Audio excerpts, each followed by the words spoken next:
नमस्कार दोस्तों, GS express के यूट्यूब चैनल में आपका पुनः स्वागत है। दोस्तों, हम लोग आपके लिए जो पहला एग्ज़ाम हुआ है यूपीपी का फर्स्ट शिफ्ट का, इसका आंसर की लेकर के आ गए हैं। और चलिए सबसे पहले जीएस की शुरुआत करते हैं। और नंबर 113 नंबर पर क्वेश्चन दिया हुआ है, द स्कॉटलैंड लेटर किसने लिखा है? तो भैया इसका डी वाला ऑप्शन सही हो जाएगा। कौन सा ऑप्शन सही होगा? डी वाला, ए वाला ऑप्शन आपका सही हो जाएगा। तो डी वाले ऑप्शन पर अगर आप टिक लगाए हैं तो आपका सही है। नेक्स्ट में हम लोग आगे बढ़ते हैं। अगला दिया है, उपयोगकर्ताओं के बीच लगातार संचार को प्रोत्साहित करने के लिए किस सोशल मीडिया प्लेटफॉर्म में स्ट्रिक्ट नामक सुविधा है उपलब्ध? तो आपका ऑप्शन ए से हो जाएगा, स्नैपचैट में। किस में होता है बाबू? स्नैपचैट में होता है। नेक्स्ट में हम लोग आगे बढ़ते हैं। अगला दिया सबसे इजी क्वेश्चन आपके सामने आ गया है। मैं कई बार इसको बताया हूँ, चाहे राष्ट्रकूट चाहे पल्लव हो, ज़्यादातर जो है यह राजधानी ही पूछता है। तो ध्यान रखिएगा, 115 नंबर में आपका पल्लव वंश की राजधानी कहाँ स्थित है? तो भाई कांचीपुरम है। कहाँ है? कांचीपुरम है। तो सी वाला ऑप्शन आपका सही हो जाएगा। इतिहास से जो भी क्वेश्चन आया बिल्कुल इजी क्वेश्चन है। नेक्स्ट में हम आगे बढ़ते हैं। वित्तीय स्थिरता बोर्ड एफएसबी क्या करता है? तो वित्तीय स्थिरता बोर्ड जो एफएसबी है, इसका जो मुख्य काम होता है वह यही होता है कि यह वैश्विक वित्तीय प्रणाली के बारे में निगरानी रखता है और इसकी सिफारिशें करता है। तो इसका मतलब लगभग इसका डी वाला ऑप्शन सही होगा कि यह वित्तीय स्थिरता को सुनिश्चित करता है। तो अर्थात जो है आपका डी वाला ऑप्शन इसमें सही हो जाएगा। ठीक है, नेक्स्ट में आगे बढ़ते हैं। अब आगे आते हैं हम लोग 117 नंबर पे। 17 नंबर क्वेश्चन कितना आसान है। जीएसटी के ब्रांड एम्बेसडर के रूप में किसे चुना गया है? ये मैंने अपने टेलीग्राम नियुक्ति अपडेट ठीक में डाला था, और ये क्वेश्चन जो भी पढ़ा होगा वो क्वेश्चन तुरंत कर लेगा। भैया जीएसटी का ब्रांड एम्बेसडर अमिताभ बच्चन जी हैं। कौन है? अमिताभ बच्चन जी हैं। अर्थात आपका डी वाला ऑप्शन आपका सही हो जाएगा। नेक्स्ट में हम लोग आते हैं। अगला क्वेश्चन दिया है 118 नंबर पे कि निम्नलिखित में से कौन सी फ्रांस और जर्मनी के बीच की सीमा रेखा है? तो आप जानते हैं भाई, ये सी वाला ऑप्शन आपका इसमें सही हो जाएगा। सी वाला ऑप्शन, ठीक, इसको बताना नहीं है। नेक्स्ट में हम लोग आगे बढ़ते हैं। आगे आपका है 119 में, विदेश व्यापार महानिदेशालय DGFT किस मंत्रालय के अधीन आता है? तो सभी लोग जानते हैं कि यह वाणिज्य और उद्योग मंत्रालय के अधीन आता है। चलिए, तो ये डी वाला आपने उम्मीद किया होगा भाई, आपने इसको लगाया होगा। नेक्स्ट में आगे बढ़ते हैं। ये भाई आगे दिया है 120 में, परमाणु ऊर्जा के उत्पादन के लिए कौन सा तत्व आवश्यक है? तो सभी लोग जानते हैं यूरेनियम आवश्यक होता है। ये देखिए ऑप्शन में आपको दिया हुआ है, कौन सा? यूरेनियम। तो आप ऑप्शन लगा देंगे डी वाला। आगे बढ़ते हैं बाबू। दिया है, नोएडा उत्तर प्रदेश के किस जिले के अंतर्गत आता है? तो सभी लोग जानते हैं कि जो नोएडा है यह गौतम बुद्ध के नगर आता है। किस आता है? गौतम बुद्ध नगर के अंतर्गत ये नया जिला बना था, आप सभी लोग जानते हैं। नेक्स्ट में अगला दिया है भाई, देखिए कितना इजी क्वेश्चन आया है। विश्व डाक दिवस, मैंने कई बार कहा था, जो मैंने डाक का आपको PDF भेजा था टेलीग्राम पर कि इसे पढ़ लीजिएगा। देखिए विश्व डाक दिवस इसमें दिया है ना, जो मैंने आपको रेड से किया था कि भाई रेड वाला जरूर पढ़िएगा आप। देखिए रेड वाला क्वेश्चन आ गया, डी वाला आ गया ना, तो डी वाला 9 अक्टूबर उत्तर सही हो गया। नेक्स्ट में हम लोग आते हैं आगे। आगे दिया है, जून 2024 तक संघ गृह मंत्रालय का प्रमुख कौन था? भाई संघ गृह मंत्रालय का प्रमुख यहाँ जून 2024 तक पूछा है, लेकिन आज भी कौन है? वही अमित शाह जी हैं, पहले भी थे आज भी हैं। तो डी वाला ऑप्शन आपका सही हो जाएगा। क्वेश्चन नंबर जो है आ गया 124 जो दिया है, इंडियन नेशनल कांग्रेस की स्थापना किस वर्ष हुई थी? तो भैया इंडियन नेशनल कांग्रेस की स्थापना किस वर्ष हुई थी? मैंने अभी कल के क्लास में, जहाँ क्लासें कल चली थी, तो उस क्लास में मैंने जो है कल आपको पढ़ाया था और पढ़ा के बताया था कि भारतीय राष्ट्रीय कांग्रेस की स्थापना 28 दिसंबर 1885 ईस्वी को मुंबई के गोकुलदास तेजपाल संस्कृत कॉलेज के भवन में दिन में 12 बजे हुई थी। और जब इसकी स्थापना हुई तो सदस्यों की संख्या 72 थी। तो 28 दिसंबर 1885 ईस्वी, डी वाला ऑप्शन आपका सही है। आगे आइए भाई, 125 दिया है, भारत का पहला हवाई अड्डा कहाँ स्थित है? तो भैया भारत का पहला हवाई अड्डा कहाँ था? बॉम्बे में। कहाँ था? बॉम्बे में। तो ये बी वाला ऑप्शन सही हो जाएगा। नेक्स्ट में आते हैं भाई आगे। भारत में व्यवसाय के लिए सेवाओं हेतु जीएसटी पंजीकरण का थ्रेशोल्ड लिमिट सीमा क्या है? तो सभी लोग जानते हैं भाई 20 लाख। कितना है? 20 लाख है। अर्थात ए वाला ऑप्शन आपका सही हो जाएगा। नेक्स्ट में आते हैं बाबू। आगे दिया है, दुर्भावनापूर्ण फाइलों को छवि का उपयोग करके हैकर को खाते में जानकारी चुराना और आपके कंप्यूटर को संक्रमित करने के लिए मदद करता है। तो क्या करता है भैया? इमेज फिशिंग करता है। क्या करता है? Image fishing. इसका ए वाला ऑप्शन मेरे हिसाब से सही है। थोड़ा सा एक बार इसको आप चेक कर लीजिएगा, मैं इस पर स्टार लगा दे रहा हूँ, ठीक है? तो ये थोड़ा सा एक बार देख भी लीजिएगा, लेकिन मेरे हिसाब से चूँकि कंप्यूटर क्वेश्चन है तो ए वाला सही लग रहा है इसमें। नेक्स्ट में हम लोग आते हैं। आगे दिया है भाई, क्रोएशिया गणराज्य की राजधानी क्या है? तो क्रोएशिया गणराज्य की राजधानी सभी लोग जानते हैं, कौन सी है भाई? है जाग्रेब है, ठीक ना? क्या है? जाग्रेब है। चलिए आगे बढ़ते हैं हम लोग। आतंकवाद से लड़ने में सूचना साझा करने में किन तरीकों से महत्वपूर्ण हो जाता है? तो आप जानते हैं कि भाई अगर आप आतंकवाद से लड़ रहे हैं तो अन्य देशों को साझा कर देंगे, तो इससे क्या होगा? संबंधों में सुधार होगा, ठीक है? तो इसका मतलब बी वाला ऑप्शन आपका सही होगा। यहाँ पर बी वाला ऑप्शन सही होगा। नेक्स्ट में हम लोग आगे बढ़ते हैं।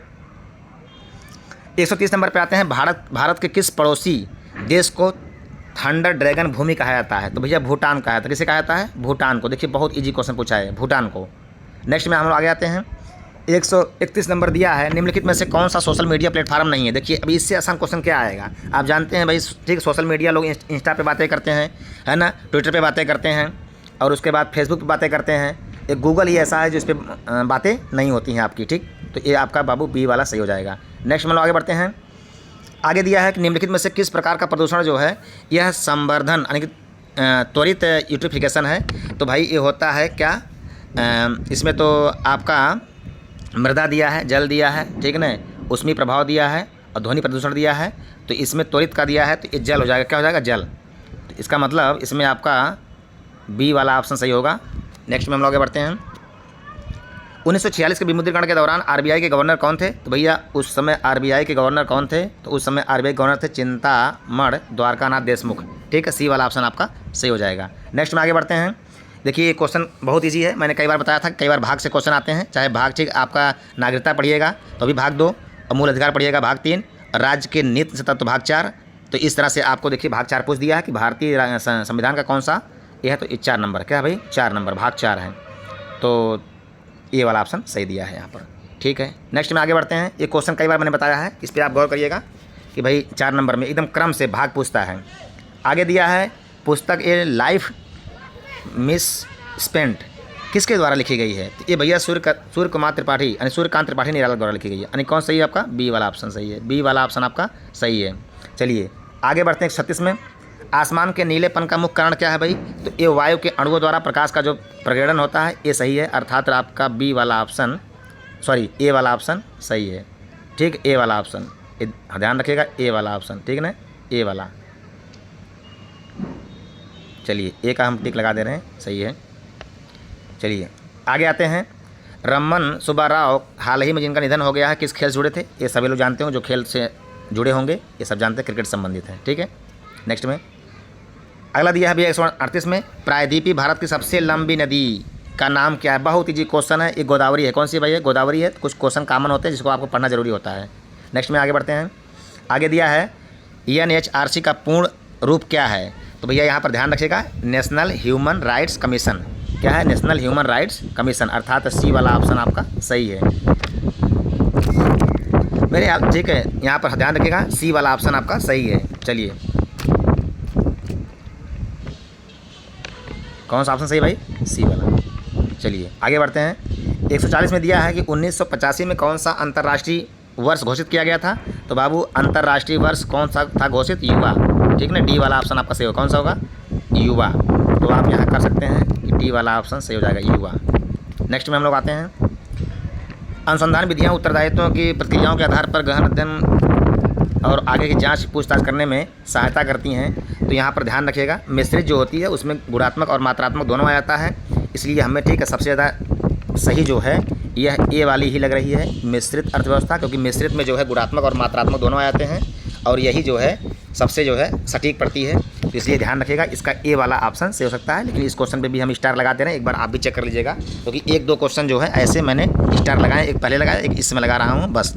उसके बाद जो है कि क्योंकि मिश्रित जो होती है उसमें गुणात्मक और मात्रात्मक दोनों आते हैं, तो सटीक जानकारी मिश्रित के द्वारा ही मिलती है, तो इसलिए 141 का ए सही होगा। नेक्स्ट में हम लोग आते हैं आगे। BRI का पूर्ण रूप क्या है? तो BRI का पूर्ण रूप क्या है? तो आपको पता होगा कि बेल्ट एंड रोड इनिशिएटिव, यानी कि 142 का ए वाला ऑप्शन आपका सही है। कौन सही भाई? 142 का ए वाला ऑप्शन आपका सही है। आगे आता है 143 पे। 143 पे आ गया कि विशेष व्यक्तियों के उस संगठन की सुरक्षा के खतरे में डालने की कोशिश करता है जिसके लिए वे काम करते हैं। तो इस पर ये आ गया, बी वाला ऑप्शन सही है। कौन सा भाई? बी वाला ऑप्शन सही है, स्पीयर फिशिंग, ठीक ना, ये बी वाला ऑप्शन आपका सही है। नेक्स्ट में आगे बढ़ते हैं। 144 में दिया है कि पहली बार राष्ट्रीय कृषि नीति कब घोषित की गई थी? तो भैया इसमें ऑप्शन दिया है, ठीक ना, ऑप्शन दिया है कौन सा भाई? तो ए हो जाएगा सी, ठीक है ना, क्या हो जाएगा? सी क्या ऑप्शन दिया है 144 का? सी, ठीक है, जो 2000, वेरी गुड, ठीक है, ये सही हो जाएगा। नेक्स्ट में लोग आते हैं भाई, दिया है कि अंतर्राष्ट्रीय मानवाधिकार कानून प्रवर्तन के लिए, ठीक है, इसमें कौन सा? 2006 से हो जाएगा, क्या जाएगा? 2006। तो यहाँ पर 145 का ये आप टिक कर सकते हैं, 245 ये हो गया, 145 का 2006। नेक्स्ट में हम लोग आते हैं। आगे दिया कि अफ्रीका के आर पार दौड़ लगाने वाले व्यक्ति कौन थे भैया? तो यहाँ कुक साहब कहाँ हैं? यहाँ दिया है रस कुक। ये डी वाला ऑप्शन आपका से हो जाए। कौन सा? डी वाला ऑप्शन, रस कुक। चलिए आगे बढ़ते हैं। भारतीय कृषि अनुसंधान संस्थान ने भारत में रक्षित बासमती किस्मों के लिए किस देश के ऊपर खिलाफी कानून करने की देश के खिलाफ कानूनी कार्रवाई करने की मांग की थी? तो भैया पाकिस्तान के खिलाफ। किसके खिलाफ? पाकिस्तान के खिलाफ, अर्थात ए डी वाला ऑप्शन सही हो जाएगा। चलिए अगला क्वेश्चन आपका है 148 में, कौन सा भारतीय राज्य अपनी अनूठी वारली चित्रकला के लिए जाना था? महाराष्ट्र है, सभी लोग जानते हैं, चित्रकला मैंने पढ़ाया है, आपको इस पर गौर करना है। ये आपका महाराष्ट्र हो जाएगा, वारली चित्रकला है ना। नेक्स्ट में हम लोग आते हैं चिकनकारी। चिकनकारी जैसे आता है भाई लखनऊ, तुरंत नाम आ जाएगा फटाक से। चिकनकारी एक पारंपरिक कढ़ाई है, सभी लोग जानते हैं, लखनऊ की। कहाँ की है? लखनऊ की है। नेक्स्ट में